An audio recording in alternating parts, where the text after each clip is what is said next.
Hola, ¿cómo estás? Bienvenido a una nueva noche de insomnio, con historias de suspenso y de misterio. Hoy te voy a presentar la historia del Hotel Edén. Y me pregunto por qué otra cosa que un gran hotel enclavado en las sierras de Córdoba, más precisamente en la ciudad de La Falda, puede reunir en alocada fantasía a figuras tan antinómicas, diría yo, como Adolfo Hitler, el físico Albert Einstein y el Che Guevara. El hotel que reunió todo esto se llamó Eden o Edén, y de verdad fue como el paraíso terrenal y todo glamour antes de que, a causa de la Segunda Guerra Mundial, se convirtiera en un verdadero infierno. Pero déjame, antes de contarte esta historia misteriosa, darte el contexto en el que voy a desarrollar la acción.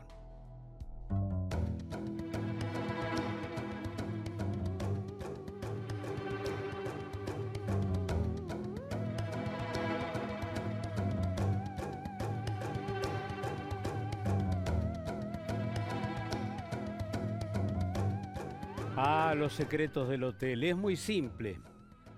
Esta es una historia novelesca que mezcla aristócratas, nazis, inmigrantes, un país partido por el medio, espías, la guerra y hasta un joven Che Guevara que por aquellos años vivía en Córdoba con sus padres por sus recurrentes problemas con el asma. Desde los cerros de La Falda, el Hotel Edén domina todo, con su edificio de torres y ventanales, pero en la parte opuesta del valle, en lo alto de una pequeña elevación, está la iglesia, cuya cruz gigante, desproporcionada, mira directamente al hotel y está instalada como un misil santo para conjurar las fuerzas del Averno. Ya veremos por qué digo esto y el porqué de la importancia de la iglesia. Al ver el hotel, hace unos años fui a buscar su gloria y su estrepitosa caída. Me hundí, no bien traspuse el portal de hierro labrado que da acceso al parque, en los misterios que sugieren sus torres, las escaleras de mármol, el año de su inauguración en números romanos, la H y la E como un blasón en lo alto de la fachada, los leones rugientes de mármol en el jardín de la entrada, y todo lo que vi estaba muerto. Sin embargo, caminé por sus despojos sintiéndolo vivo, imaginándolo notablemente parado en la seca sierra cordobesa, favorito de la alcurnia europea y de la aristocracia argentina, atendido por sus dueños. ¿Quiénes eran? Los hermanos Walter y Bruno Eichhorn, pero sobre todo atendido por Ida, la enigmática mujer de Walter. Ella era una anfitriona ideal para un lugar de ensueño. ¿Por qué? Ida era la verdadera dueña del hotel, no demos vueltas. Carismática, extrovertida, frontal y de figura imponente, su 1,78 m imponía respeto de solo verla. No voy a dejar de decir esto. Era una nazi fanática. Por entonces, la Segunda Guerra Mundial sacudía a Europa y en Argentina había partidarios del eje tanto como aliadófilos, y Córdoba no escapaba a esa realidad, y Guevara, padre, fue el que llevó de la mano al Che con sus 12 años en una calurosa noche de enero para consumar el sabotaje en nombre de los aliados.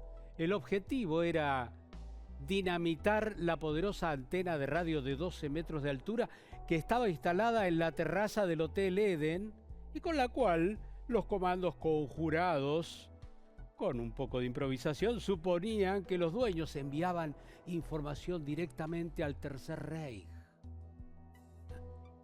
El cura fue el que abortó el sabotaje y la primera acción violenta siendo niño del Che Guevara. La guerra había conmocionado más de lo esperable al somnoliento pueblo de provincia, y la persona que dividía las aguas era precisamente la dueña del hotel, Ida Eichhorn, porque ella era amiga personal de Hitler. Cuando empecé a interesarme por esta historia, alguien me habló de un tal Justo Echeverría. Había sido el conserje que vivió la época dorada del hotel. Era un señor mayor que terminaba su paso por la vida en un geriátrico de La Falda. Todavía, pese a los años, guardaba el aire señorial de los buenos anfitriones y una lucidez perfecta. Él me dijo que el esplendor del hotel se vivió entre 1937 y 1941-42, que fue también la época fulgurante de Hitler.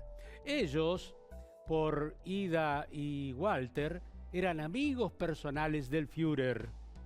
Habían puesto una foto ampliada de él, enmarcada de 1 metro por 1 metro, en el lobby del hotel, donde los Eichhorn se veían junto a Hitler tomando el té y departiendo amablemente, donde también estaba Göring y el propagandista Goebbels.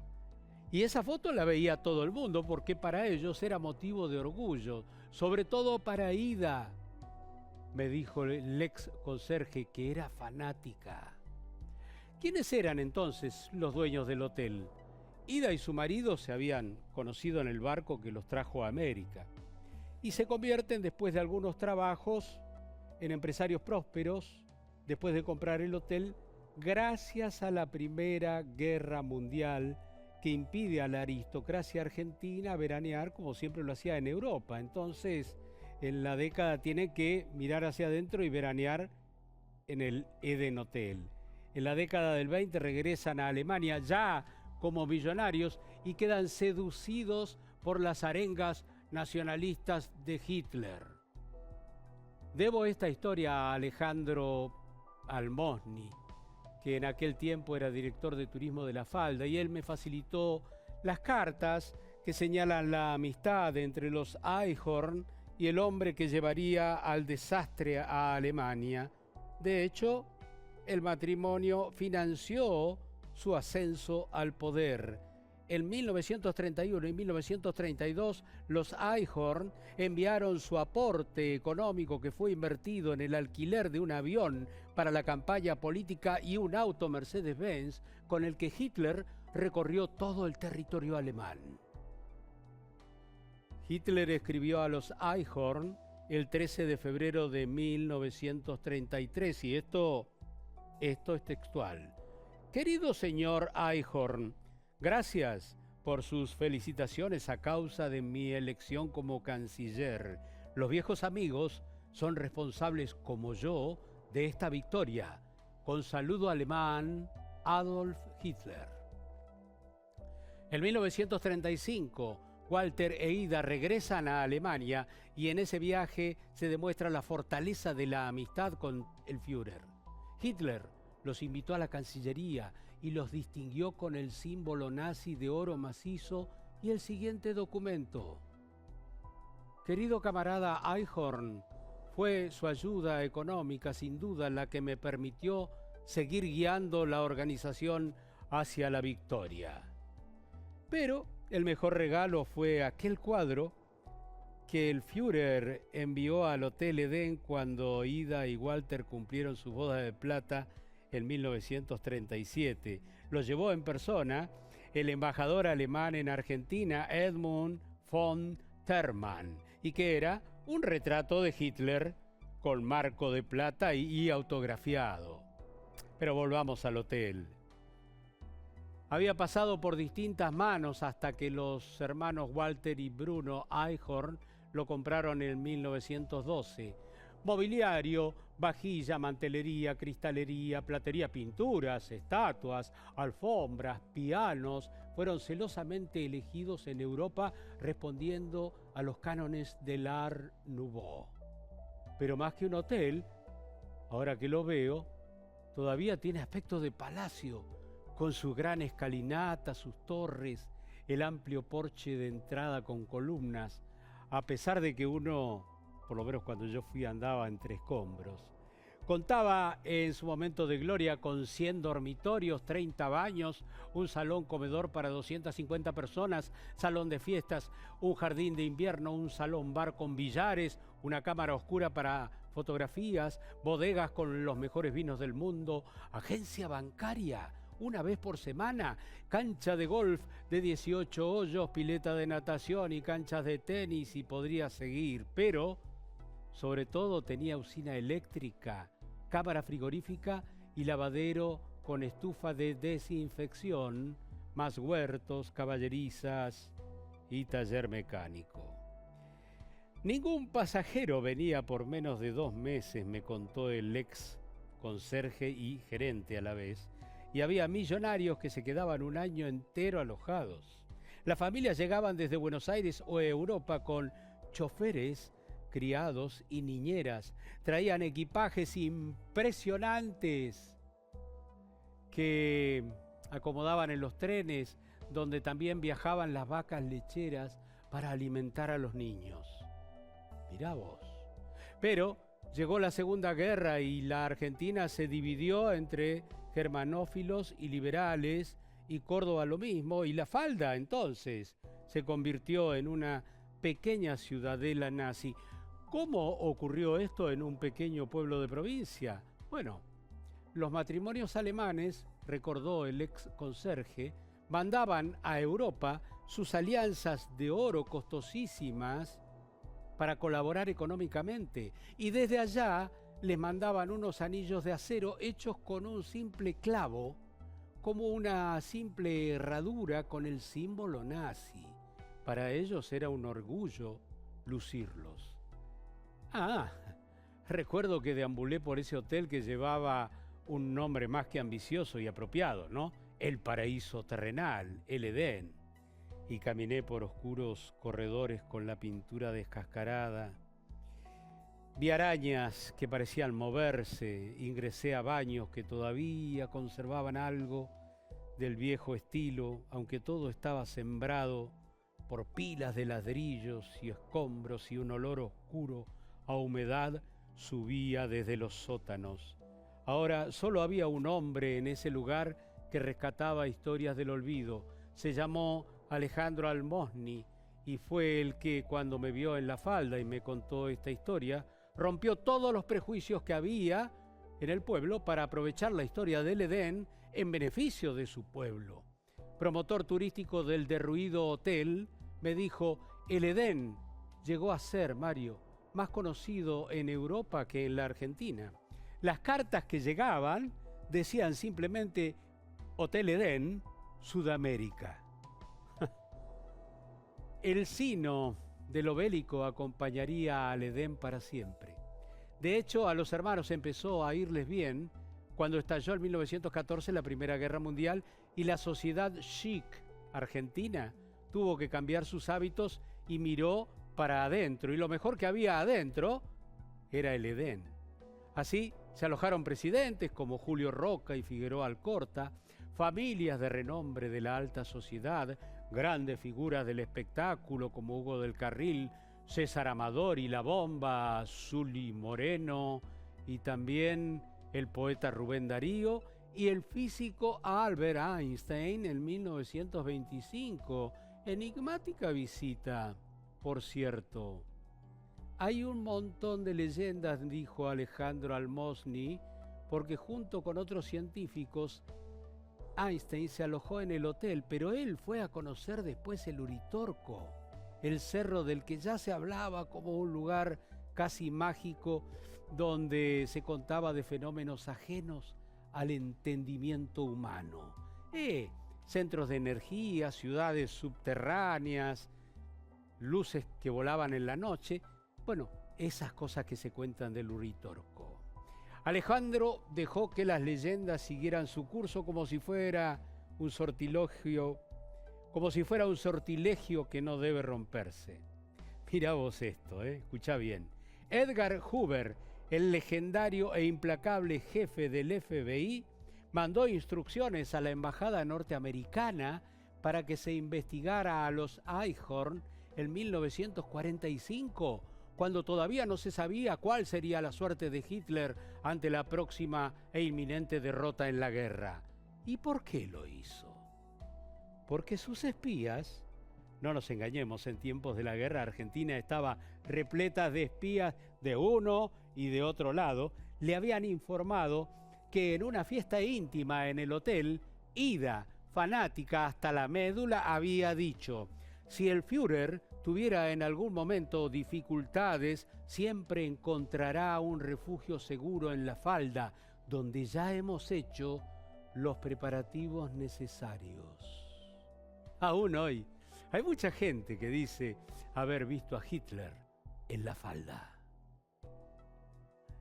Aquella vez caminé por lugares que también habían transitado hombres y mujeres notables, como el músico Arturo Toscanini, el príncipe de Windsor y el príncipe de Saboya, cuando en la falda no había nada, excepto este lugar remoto y espléndido, casi ajeno a la tierra.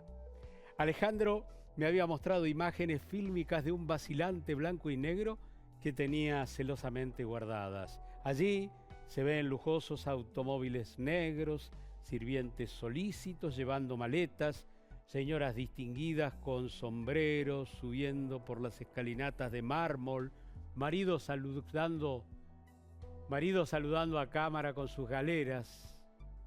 Como no había muchos caminos, algunos llegaban en tren y otros en avionetas rentadas desde Buenos Aires, ¿querés creer? Sí. En la película se veía un águila imperial de bronce que adornaba el frontis de la fachada principal. Lo arrancaron cuando terminó la guerra. Unos 100 empleados trabajaban en temporada para atender a la exclusiva clientela. La comida era a la carta y fiestas había todas las noches. El hotel contaba con una orquesta estable.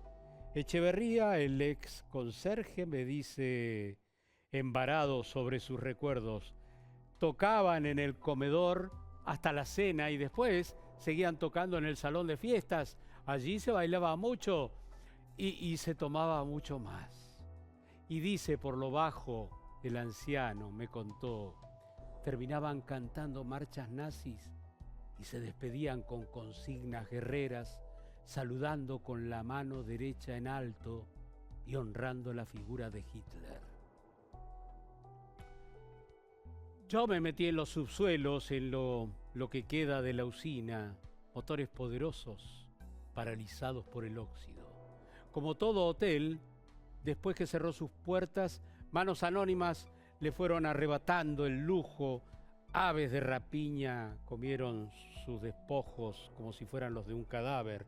Y mientras deambulaba pensé en las pasiones de los hombres, el grado de enemistad tan alto que puede separar a unos de otros hasta hacerlos enemigos irreconciliables, el odio creciente que borra con su marea la línea de la realidad e instala una playa de fantasía en la mente.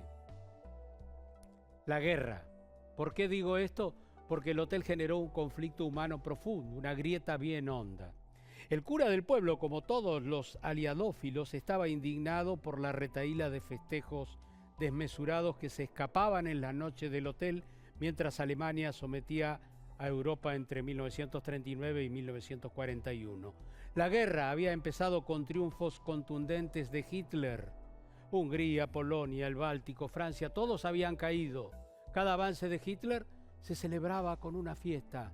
Cuando llegaban los invitados se leían los partes de guerra con las victorias alemanas y brindaban con champán francés. El Edén pasó entonces a ser símbolo del mal para el cura, que ya en tren de guerra agregó a la iglesia una cruz descomunal que miraba directamente al águila imperial nazi desde el otro extremo del valle, una cruz que reflejaba los rayos del sol durante el día para conjurar la fuerza del infierno que emanaba de ese templo satánico según él. Una cruz que hizo alumbrar con reflejos verdes por las noches para que en el hotel supieran que la cruzada no tenía límites, ni tiempo, ni descanso. Pero es cierto que descubrí algunas cosas esotéricas sentado en un viejo y ligero sillón de verano en un pasillo del primer piso. Simbologías. El piso está constituido por baldosas con figuras con rombos negros y blancos, y por donde se los mire aparece el número 8.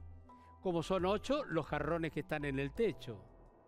Las dos torres simétricas en los extremos del edificio tienen 8 lados. ¿Qué significa esto? En la numerología, el número 8 es el símbolo del poder y fortaleza. Para el judaísmo, es un número mágico, simboliza todo aquello que está a un paso por encima del orden natural. En la Biblia es el número que más se menciona, 80 veces, y representa la resurrección. Cristo resucitó entre los muertos el tercer día, sí, pero el primer día de la semana, que fue el octavo día. El número 8, acostado de manera horizontal, es el símbolo del infinito, es un poder sin límites. Creería entonces Ida Eichhorn que el poder del Tercer Reich duraría 1000 años, como se publicitaba en Alemania cuando se convirtió en potencia mundial ese país. Tal vez. ¿Y qué vi de lo que fue el paraíso terrenal o el Hotel Eden, como lo llaman todavía los vecinos? ¿Qué queda? Un viejo piano desarticulado que supo alegrar aquellos buenos viejos tiempos y que ahora al tocarlo deja un sonido lúgubre. ¿Acaso sus fantasmas aún lo ronden, aunque ahora en sus escaleras ruinosas hagan tours de visitas guiadas con fantasmas de carne y hueso, algo así como turismo fantasmagórico? En el adiós eché, recuerdo, una última mirada al Hotel Edén. Queda solo ahí, aristócrata en ruinas, el bien y el mal tras sus paredes, toda su gloria y su caída, su fuente vacía, sus leones, su fachada sin el águila imperial de bronce, con sus torres inquietantes, su recuerdo en blanco y negro. Al frente, cruzando el valle, la cruz de la iglesia parece haber ganado la batalla. Tenías atrapante y enigmática historia la del Hotel Edén, ¿no? Pero hay algo más, la yapa. Porque la verdad que sería injusto vincular a los Eichhorn con ese fanatismo que los acompañó en su devoción por Adolfo Hitler y solamente eso, no. La falda no sería lo que es hoy si no hubieran sido ellos los verdaderos emprendedores que, además del hotel, construyeron una villa cercana, lindante con el Edén de estilo europeo y arbolada con plantas que la propia Ida traía cada vez que viajaba a Alemania.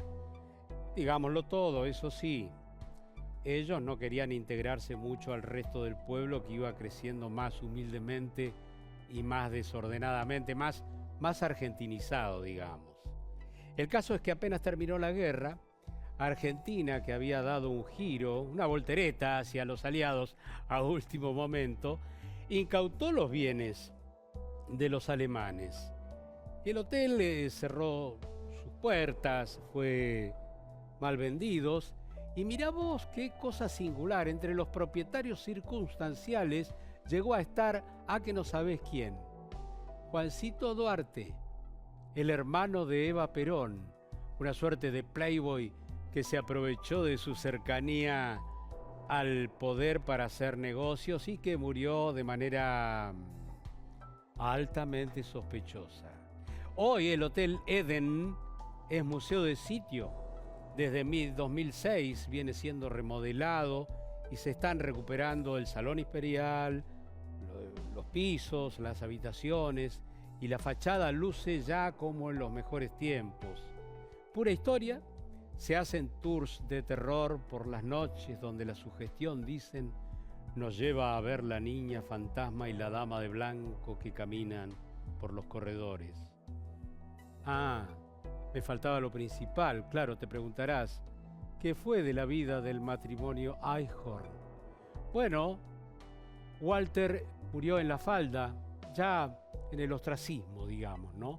En 1961, y su mujer Ida lo acompañó al más allá en 1964.